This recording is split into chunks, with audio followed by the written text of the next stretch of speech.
Thanks, Gretch. Graduation is a time for pomp and circumstance, but what about prayer? A school in Texas has yanked a prayer from its high school graduation because one student's family objected. Many students at Medina High School are frustrated. We're supposed to be happy that we're graduating, like we're getting out and going to go do our own thing, but now we're having to deal with this. It's unfair because we all want to do the prayer. That's what we usually do.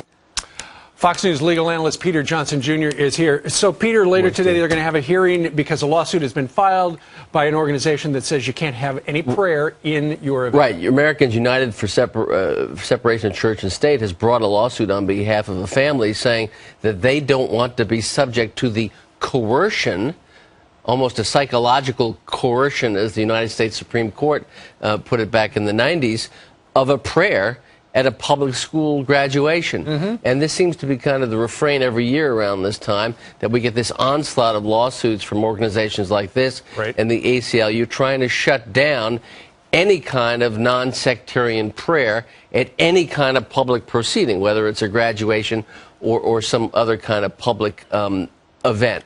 And clearly it's done to the consternation of a lot of people in this country who say, I'm not going to be coerced by hearing a simple invocation or call to God during a school graduation. How is that the government endorsing one religion over another? Peter, I've been looking at the email machine, and I see that a lot of people say, oh, let me get this straight. So this time-honored tradition of having a prayer, an invocation and a prayer at the ceremony will not be allowed because one family complained. Correct. And when you say this time-honored tradition, you're kind of invoking the words of Justice Scalia in a couple of opinions over the years where he points to the relationship of a call to a deity and the formation of this country. There have been some United States Supreme Court decisions that would disappoint a lot of Americans who believe that there should be an opportunity for people individually, not state endorsed, not school endorsed, not city endorsed,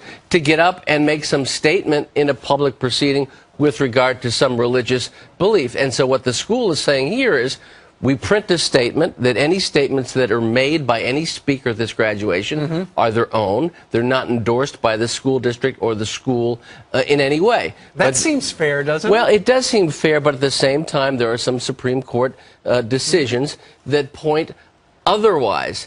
The area is murky in a lot of ways. There's decisions that say you can't have a student-led prayer before football games, going back to a decision in 2000.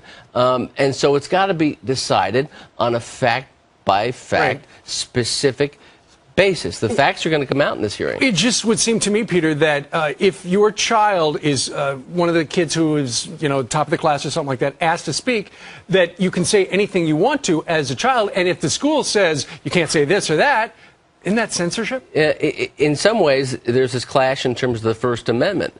When do we protect or lose our First Amendment speech rights in this zeal to ensure that the government is not establishing religion or coercing people to believe one thing or another?